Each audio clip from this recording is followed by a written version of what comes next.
Permettez-moi de revenir sur le film de Claude Chabrol, Alice ou la dernière fugue.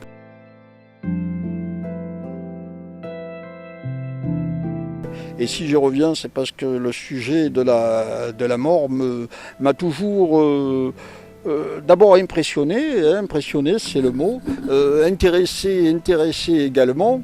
Et puis je me suis, étant cherchant, ce n'est pas un secret, je suis cherchant, je me suis particulièrement penché sur le sujet. Et je n'ai pas déduit quelque chose. Par contre, ce n'est pas parce que je n'ai pas déduit quelque chose que le sujet a cessé de m'intéresser. Le sujet m'intéresse toujours autant, toujours passionnément, toujours ardemment. Alors là, le film de M. Claude Chabrol a été pour moi, peut-être pas une révélation, mais plutôt une confirmation. Confirmation que la mort, ce n'est pas aussi simple que ça. Confirmation que la vie, ce n'est pas aussi simple que ça également. Confirmation que la vie est un mystère et que le mystère, il est, pour certains ne se pose pas de questions, pour certains la vivent au premier degré, on va dire. Bon, au premier degré, ça concerne au premier degré, d'abord, ça concerne à manger, ça concerne à avoir un toit, ça concerne à vivre un minimum. Ça, c'est au premier degré. Mais lorsqu'on est dans une civilisation un peu, tant soit peu évolué, je ne sais pas si on est vraiment dans une civilisation évoluée d'ailleurs, mais en supposant qu'on soit dans une civilisation qu'on peut appeler évoluée, c'est-à-dire où il y a les appartements, où il y a les maisons, où il y a l'électricité, où il y a le chauffage l'hiver, où il y a peut-être la climatisation l'été, où vous pouvez appeler un médecin lorsque vous êtes malade, où vous pouvez prendre des médicaments, ça c'est une civilisation qu'on peut classer parmi les évoluées, ça c'est plus ou moins évolué. Eh bien, ça n'empêche pas que le sujet de la mort soit toujours digne d'intérêt. D'abord, il ne faut pas oublier que pratiquement toutes les peuplades du monde, que vous alliez dans les peuplades les plus primitives, comme celles qui ont pu être les plus évoluées, telles que les Égyptiens, à l'époque des pharaons, le sujet de la mort était un sujet primordial. Il n'y a pas que le sujet de la mort d'ailleurs, il y a également le sujet de la réincarnation. Alors, est-ce que oui ou non on peut faire un lien entre réincarnation et mort? Sincèrement, je crois que oui. Je crois que oui. Mais ce n'est pas le sujet du film Alice ou la dernière fugue de Claude Chabrol. Le sujet du film de Claude Chabrol, vous le savez, j'y suis déjà venu, mais j'y reviens sous un autre angle aujourd'hui. C'est la mort, on va dire, avant, ça serait une sorte de stade où se situeraient les âmes avant de passer ailleurs. Ça serait une sorte de chambre de décompression, c'est comme ça que j'aime l'appeler. Vous vivez, comme tout le monde, vous vous amusez, vous souffrez, vous rigolez, et puis arrive l'heure fatale, qu'en principe, je crois, on connaît tous, l'heure fatidique, où arrive le dernier moment, le dernier instant, le dernier moment, le moment... ce n'est pas confondre avec l'avant-mort. L'avant-mort est un moment qui peut durer longtemps. Vous pouvez être blessé dans un champ de bataille ou bien souffrir dans un lit parce que vous êtes malade, et ça peut durer longtemps. Hein, ça, c'est l'avant-mort, le trépassement, enfin la période difficile, les périodes difficiles avant de passer de l'autre côté. Mais là, le film de Claude Chabrol ne parle pas de ça. Il parle en somme, du moment après ça, c'est le moment où l'âme où la personne vient de décéder. Hein, c'est les secondes qui sont après le décès, hein, ou les secondes qui précèdent du moins le décès total, on va dire, ou juste qui passe après le décès. Je ne sais pas, ou juste si ça le précède juste de quelques secondes, ou bien juste pendant le moment du décès. Là, exactement, se situe le film. Alors oui, est-ce que oui ou non, pendant ce moment-là, on peut voir des choses telles que la lumière blanche, les lumières blanches, telles que le long tunnel avant d'arriver de l'autre côté. D'abord, ici, il y a un tunnel d'ailleurs. Enfin, il n'y a pas un tunnel, il y a une jolie... je vous la montrerai là, je vous montrerai des images. Je vous la montre souvent, hein, puisque c'est par là que j'arrive et c'est par là que je pars.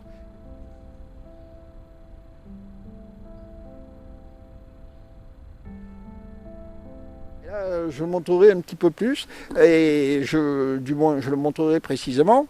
C'est ça le tunnel qu'il y a parfois avant la mort. C'est aussi les expériences que font ceux qui font une mort et qui reviennent, en principe, qui reviennent de la mort. Là, le film ne parle pas précisément de ça, vous le savez, pour ceux qui l'ont vu. Pour ceux qui l'ont pas vu, je les invite à le visionner, à le regarder, parce que c'est vraiment un chef-d'œuvre. Ça mérite vraiment toutes les éloges possibles. D'abord parce que tous les acteurs sont remarquables. Je ne vais pas les citer, ils sont tous fantastiques. Tous. En premier, Charles Vanel, bien entendu, qui est pour moi parmi les étoiles. Jean Carmé, la belle Sylvia Christel, et puis d'autres, ils sont tous remarquables. Alors là, pas simplement ils sont remarquables, déjà ils sont remarquables, c'est remarquable. Mais en plus, ils ont un chef d'orchestre qui lui est sublimement remarquable, qui était Claude Chabrol. Là, le sujet, pardon, excusez-moi, un moustique. Le sujet a parlé de ce moment, du dernier moment ou du premier moment après le passage. Et je crois plutôt que c'est juste avant juste avant le dernier moment, c'est-à-dire peut-être le moment où votre cœur est pratiquement mort, où vous êtes pratiquement de l'autre côté. Et ce moment-là, il faut accepter le passage. Il faut accepter de passer de l'autre côté. Vous êtes un peu comme un être humain qui serait tombé d'une falaise et qui aurait une main dans laquelle il se tient. Vous voyez, il se tient encore à un rocher, il se tient là, il est là, il se dit tant que je tiens, je ne vais pas tomber en bas. En bas, c'est le ravin qui est au bout, en bas complètement. Alors il se tient au rocher. Mais c'est ça que décrit le film de M. Chabrol, c'est ça. C'est le moment fatidique où il va falloir lâcher la main et où vous allez tomber. C'est ça qui arrive à la belle Sylvia Christel. Elle est là, elle n'accepte pas de lâcher la main. Elle n'accepte pas de tomber. Hein, de tomber. D'ailleurs, la fin du film, c'est admirable, puisqu'elle descend dans une sorte... On peut penser qu'il y a une porte, et c'est la dernière porte, là où il faut descendre. Et puis la porte, ça signifie qu'il faut passer de l'autre côté. Hein, c'est la même porte que vous trouvez à bien des endroits. Hein, en Amérique du Sud, par exemple, cette célèbre porte, c'est la porte des étoiles.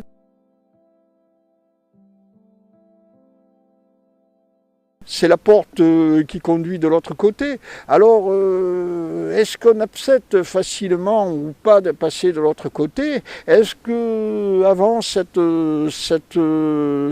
fin ou ce passage irrémédiable, il y a toutes ces questions que l'on se pose encore? C'est ça le sujet du film, c'est de se demander si lorsqu'on est dans un lit d'hôpital, parce que là c'est pas un lit d'hôpital, mais ça pourrait être un lit d'hôpital, est-ce qu'on est sur un champ de bataille et que les balles sifflent de tous les côtés, vous êtes blessé, allongé par terre?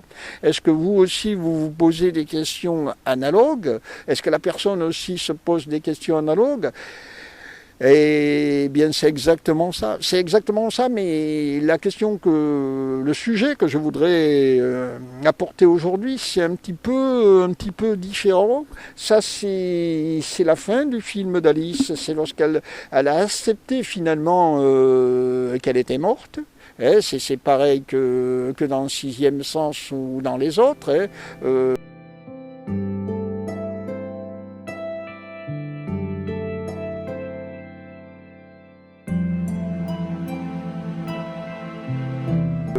Que ce soit l'admirable film Sixième Sens ou que ce soit le sublime film Les Autres, où Nicole Kidman incarne admirablement une personne qui était décédée, elle et ses enfants, et qui ne voulait pas accepter c'est le même sujet. Alors là, le but de cette vidéo, c'est d'aller peut-être de tenter d'aller au-delà. Au-delà. Bon, dans Nicole Kidman et les autres, ou bien dans le film Sixième Sens, dont le nom j'ai oublié l'acteur, je me souviens de Nicole Kidman, mais pas particulièrement de l'acteur de Sixième Sens, mais ça c'est un peu normal, c'est humain trop humain, aurait dit Nietzsche. Est-ce que lorsqu'on a accepté cette situation, est-ce qu'on a accepté qu'on était mort? Est-ce qu'on a accepté qu'on n'était plus un vivant parmi les vivants?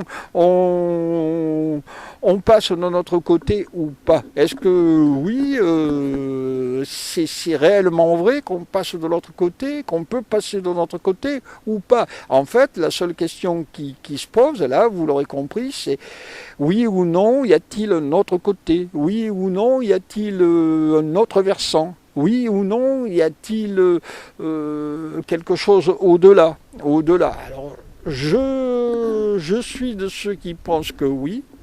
C'est pas facile d'aboutir à expliquer pourquoi oui. C'est pas particulièrement facile. Ces chefs-d'œuvre que sont Sixième Sens, les autres ou bien Alice ou la dernière fugue expliquent ces derniers moments et accepter que l'on est décédé. Du moins pour Sixième Sens et pour les autres, c'est accepter qu'on est décédé. Pour Alice et la dernière fugue, ça peut être autre chose. Ça peut être que elle est à l'avant-mort, enfin elle est dans le coma, on peut présumer qu'elle est dans le coma, puisqu'à la fin on la voit allongée à la fin du film, on comprend qu'elle a eu un accident de voiture.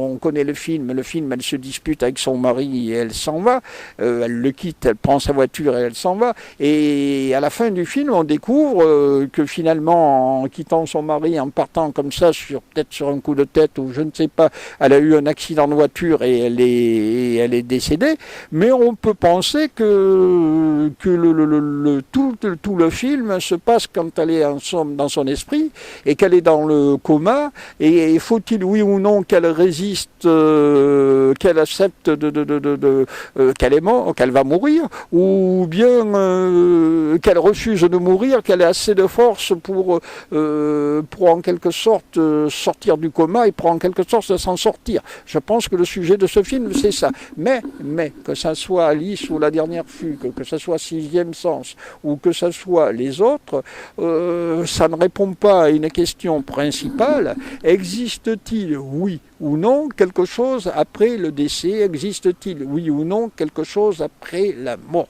Alors là, c'est un sujet, vous le savez, qui me passionne particulièrement. Je vais vous dire ma façon de penser, ce n'est pas un secret, je pense que oui. Je pense qu'il existe quelque chose avant la vie, avant venir dans cet endroit que moi j'appelle cet endroit qu'on nomme la Terre, hein, c'est ça, c'est la Terre, et c'est un endroit qui sert à comment dire ça, qui sert à accomplir des missions, on pourrait dire ça comme ça, qui sert à faire voir ses capacités. C'est un petit peu comme lorsqu'on est dans la salle avant le bac, qu'on est là et qu'on est en train de bosser, qu'on écrit, on est fatigué, on écrit. Le but d'être dans cette salle, c'est de réussir ou pas réussir le bac. Eh bien, le but de la vie, c'est peut-être de réussir ou pas réussir à comprendre le sens de cet endroit. Réussir ou ne pas réussir à comprendre le sens de ce lieu qu'on nomme la Terre. Alors si vous ne le comprenez pas, je crois que vous reviendrez, hein, vous n'avez pas réussi l'examen, vous reviendrez. Si vous le comprenez, il y a peut-être deux choses. Il y a peut-être simplement comprendre, et il y a peut-être aussi un peu plus que ça. Plus que comprendre, le définir en profondeur, réellement comprendre à quoi il sert. Déjà comprendre ça, c'est déjà beaucoup, mais comprendre réellement quelle est sa profondeur, quel est son sens. Alors, est-ce que ça a un rapport ou pas avec l'après-vie, avec ce qui est après la mort? Je pense que oui, je pense que certainement, puisque c'est un endroit où bien il faut réussir quelque chose. Réussir quelque chose, c'est qu'on se prépare à passer de l'autre côté. Voilà, c'est ça, c'est tout. On se prépare à passer de l'autre côté. On se prépare à ce qui nous attend après. Voilà, si vous n'avez pas compris ça, certainement vous reviendrez ici vivre une autre vie, vous reviendrez ici, vous vous incarnerez à nouveau, vous recommencerez à avoir des soucis, des ennuis, peut-être à être gentil, peut-être à être méchant, peut-être à être un personnage magnifique, peut-être un personnage horrible, mais si vous l'avez compris, je pense que c'est plus la peine. C'est plus la peine de revenir une autre fois. Vous avez compris quel est le sens de ce lieu que l'on nomme la Terre. Et puis, bon, ça va, vous pouvez passer à autre chose. Alors, voyez que ça, c'est quand même un peu différent d'Alice ou la dernière fugue. C'est quand même un peu différent de Sixième Sens ou bien les autres.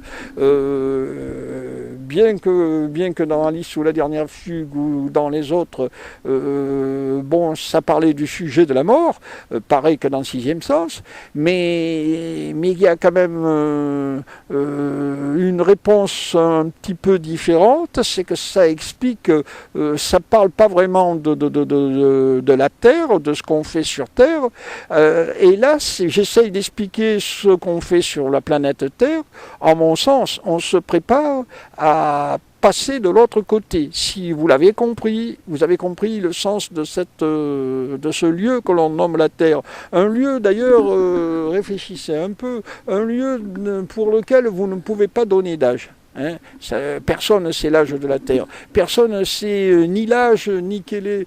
au fond, on se pose depuis toujours, les philosophes, à quoi sert la vie, qu'est-ce que c'est que ça, quel est le sens? Je crois qu'il n'y en a pas d'autre. Il n'y a pas d'autre. C'est tout. C'est un lieu dans lequel on se prépare, on se prépare au bac, on se prépare au diplôme. Et si on obtient le diplôme, on peut passer de l'autre côté. C'est-à-dire qu'on a toutes les réponses qu'il faut pour être apte à passer de l'autre côté. Si si vous n'avez pas à acquérir le diplôme, si vous n'êtes pas prêt, vous n'avez pas toutes les réponses qu'il faut pour passer de l'autre côté. C'est comme le bac, vous êtes calé, vous reviendrez, vous représentez une autre fois.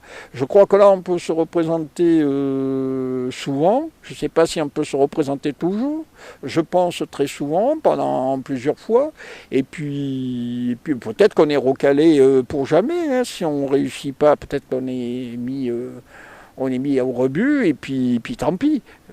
Je crois plutôt qu'on a des chances de revenir, ça s'appelle réincarnation, on revient, on se dit, bon, vous êtes renvoyé avec l'espoir que cette fois-ci, vous comprendrez enfin ce que vous faites là. Voilà, c'est comme ça que je le définis. Ça n'explique pas ce qui se trouve de l'autre côté, ce qui se trouve après, parce que ce qui se trouve après, je pense que c'est indéfinissable. C'est comme essayer d'expliquer qu'est-ce que le cosmos, qu'est-ce que l'univers, y a-t-il quelque chose au-delà de la coupole. La coupole, c'est le ciel, hein, la partie respirable. Y a-t-il autre chose au-delà de la coupole. Est-ce que c'est qu'il y a ça a un sens? Est-ce que je crois que ça fait partie des questions que l'être humain n'est pas apte seul, peut-être de temps à autre, quelques génies à les comprendre, à les assimiler. Mais par contre, comprendre déjà que ce lieu sert à se préparer à passer de l'autre côté, ça me semble véridique, ça me semble indispensable, ça me semble essentiel. Voilà, ça a peut-être été un peu long, j'ai pas répondu à l'après, et ceux qui auront des idées sur l'après, je les invite à répondre à cette vidéo, si toutefois ils le veulent. Je les remercie je remercie ceux qui ont eu la patience de m'écouter, et puis je leur dis à très bientôt.